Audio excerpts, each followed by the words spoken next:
Hello বন্ধুরা, welcome to সৌমিতাকে দুনিয়াস নিউ অ্যানাদার ব্লগ। আজকে 15ই আগস্ট আর আমি কিন্তু একদম ভোর ভোর বেরিয়েছি স্কুলে যাব বলে। কারণ যেহেতু আজকে 15ই আগস্ট, স্কুলে তো বেশ সুন্দর করে প্রোগ্রাম হয়, তবে আমাদের এইবারের প্রোগ্রামটা আমরা একটু অল্পের মাধ্যমেই করছি, কারণ আমাদের স্কুলে কাজ হচ্ছে, মানে বিল্ডিংয়ের কাজ হচ্ছে।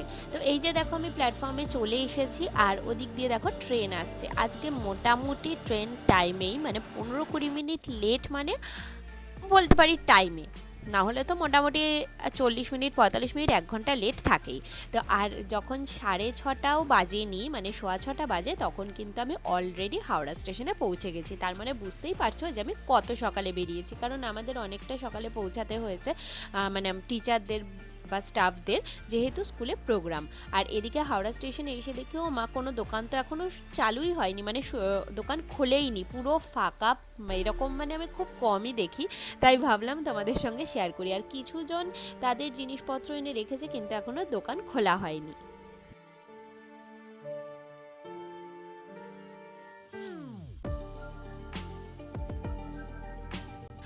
আমি এখন সিঁড়ির কাছে পৌঁছে গেছি। এখান দিয়ে উঠেই কিন্তু হাওড়া স্টেশন থেকে বেরিয়ে বাস ধরতে হবে। তো বাসে করে আমি চলে এসেছি, আর এখন যাচ্ছি স্কুলে। আর তারপর চলো স্কুলে যাই, তোমাদের সঙ্গে সবটাই শেয়ার করবো, আমাদের কী কী প্রোগ্রাম হচ্ছে, কী বৃত্তান্ত। আর আজকে কিন্তু আমাদের প্রাইজ ডিস্ট্রিবিউশনও আছে। তো স্কুলে এসে দেখি সমস্ত মনীষীদের ফটো সুন্দর করে সব সাজানো হয়ে গেছে, যারা আমাদের স্বাধীনতার সঙ্গে কোনো না কোনোভাবে যুক্ত। তো এইখানে পতাকা উত্তোলনের মাধ্যমে আমরা কিন্তু আস্তে আস্তে করে আমাদের প্রোগ্রাম শুরু করছি। আর ওই যে দেখো ওইদিকে কিন্তু বিল্ডিংয়ের কাজ হচ্ছে, তোমাদের একটু আগেই বললাম, সেই জন্য আমরা খুব বড়োভাবে অনুষ্ঠানটা আজকে করতে পারলাম না, মানে এই বছরটা করতে পারলাম না। সামনের বছর থেকে আবার খুব বড় করে আমাদের অনুষ্ঠান হবে, সেটাই আমরা আশা রাখছি। আর এর আগের বছরও তোমাদের সঙ্গে আমি শেয়ার করেছিলাম, আমাদের অনুষ্ঠান কিন্তু অনেক সুন্দর আর অনেক বড় করেই হয়। তারপর এই যে দেখো আমাদের পতাকা উত্তোলন কিন্তু হয়ে গেল।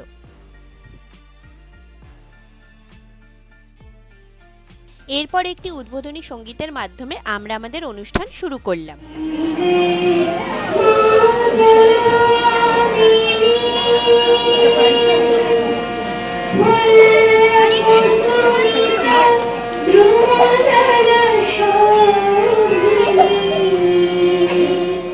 এরপর আমাদের প্রধান শিক্ষিকা আমাদের ছাত্রছাত্রীদের জন্য বেশ কিছু বক্তব্য রাখলেন, যাতে তারা স্বাধীনতার সম্বন্ধে কিছু ধারণা করতে পারে। তারপরে শুরু হলো আমাদের পুরস্কার বিতরণী অনুষ্ঠান। ছোট ছোট ছাত্রছাত্রীরা তাদের বার্ষিক পরীক্ষায় কীরকম ফলাফল করেছে তার ভিত্তিতে কিন্তু আমাদের এই পুরস্কার বিতরণী অনুষ্ঠান করা হয়। শুধুমাত্র বার্ষিক পরীক্ষার ফলাফলের ওপরেই সব কিছু নির্ভর করে না, পড়াশোনা ছাড়াও অন্যান্য অনেক কিছুর মাধ্যমেই কিন্তু তাদের পুরস্কৃত করা হয়। যেমন কারোর রয়েছে হাইয়েস্ট অ্যাটেন্ডেন্স, কেউ হয়তো মিউজিকে খুব ভালো, কারোর হয়তো ড্রয়িং খুব ভালো। এই সমস্ত বিষয়ের ওপর ভিত্তি করেও কিন্তু আমাদের পুরস্কার দেওয়া হয়।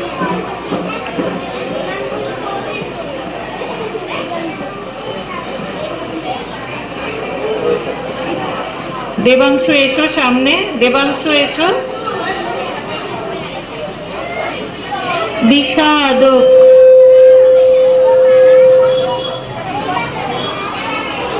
শ্রেষ্ঠা সাহা, ডোনা দাস,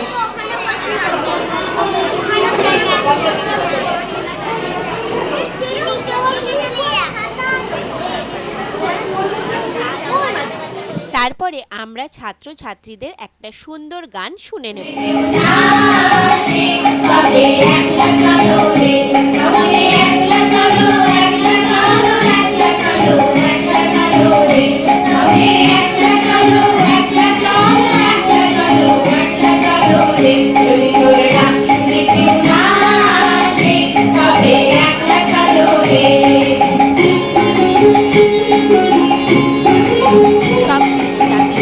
মাধ্যমে আমাদের অনুষ্ঠান শেষ হয়।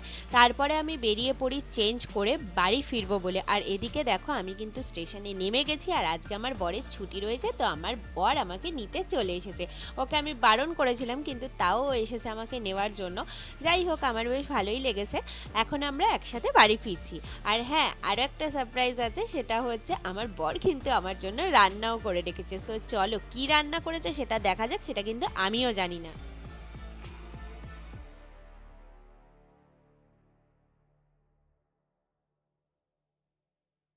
বাড়ি ফিরে দেখি আমার বর কিন্তু ইলিশ মাছ রান্না করে রেখেছে, আর তার সঙ্গে ভাতটাও কিন্তু আমার বরই করেছে।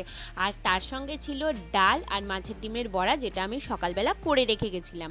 আর ছিল ঝুরি আলু ভাজা, যেটা কিন্তু দোকান থেকে কিনে আনা হয়েছে। বাড়িতে এসেই ফ্রেশ হয়ে আমি কিন্তু খেতে বসে গেছি। এরকম টেস্টি টেস্টি খাবার থাকলে কার বলো তো অপেক্ষা করতে ভালো লাগে, তাছাড়া খিদেও পেয়ে গেছিলো। আর এদিকে দেখো দইও কিন্তু ছিল শেষ পাতে। তারপর খাওয়া দাওয়া করে আমরা একটু রেস্ট করে আবার সন্ধেবেলা বেরিয়ে পড়লাম। কালকে যেহেতু জন্মাষ্টমী, আমার গোপাল না থাকলেও আমি কিন্তু ঠাকুরকে একটু ভালোভাবে পুজো দেওয়ার চেষ্টা করি। সেই জন্য বেরিয়ে পড়েছিলাম টুকটাক কিছু পুজোর জিনিস কেনার জন্য।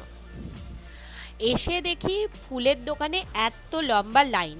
যা হোক করে ফুল নিয়ে তারপরে যখন মিষ্টির দোকানে এলাম, এখানেও দেখি এত ভিড়, মানে কি অবস্থা। যাই হোক, সব কিছু কেনাকাটা হয়ে গেছে। আর এখন আমি যাচ্ছি একটা কাজে, সেটা হচ্ছে আমি এখন যাব ফোন রিপেয়ারিংয়ের দোকানে। সেটা কেন যাচ্ছি, সেটা হচ্ছে আমার ফোনের গ্লাসটা পুরো ফেটে ফেটে অবস্থা খারাপ হয়ে গেছিলো, তাই নতুন গ্লাস লাগিয়ে নিলাম। আর এখানে আসার সময় না ভীষণ সুন্দর একটা মন্দির পড়ে, তাই ভাবলাম তোমাদের সঙ্গে শেয়ার করি। যেহেতু অনেকটা রাত হয়ে গেছিলো, তাই আমরা আর মন্দিরে ঢুকিনি। আর যখনই আমরা এখানে আসি না কেন, আমাদের না এই মন্দিরটায় আসা হয় না, কেন জানি না। আর সত্যি কথা বলতে, মন্দির বা ঠাকুরের জায়গায় ঠাকুর না টানলে কোনো দিনই হয়তো যাওয়া হয় না। সেই কারণেই হয়তো কোনো না কোনো কারণবশত মন্দিরের সামনে দিয়ে মাঝে মাঝে যাতায়াত করলেও আমাদের এখনও অবধি সেই মন্দিরের ভেতরে যাওয়া হয়নি। যদি কখনো যাই তোমাদের সঙ্গে অবশ্যই সেটা শেয়ার করব। তারপরে আমরা মোটামুটি বাড়ির কাছাকাছি চলেও এসেছি। আর এসেই দেখলাম রাতে অনেকটাই যেহেতু রাত হয়ে গেছিলো, তাই ভাবলাম ডিনারটা করে নিই। তো ডিনারে আজকে সেরকম কিছু না, একটুখানি মোগলাই ছিল আর ছিল মিষ্টি। সো চলো আমরা এখন ডিনারটা করে নিই। কালকে আবার তোমাদের সঙ্গে দেখা হচ্ছে নতুন একটা ভিডিও নিয়ে, নতুন একটা ব্লগ নিয়ে। ততক্ষণ সবাই ভালো থেকো, সুস্থ থেকো, সাবধানে থেকো, টাটা।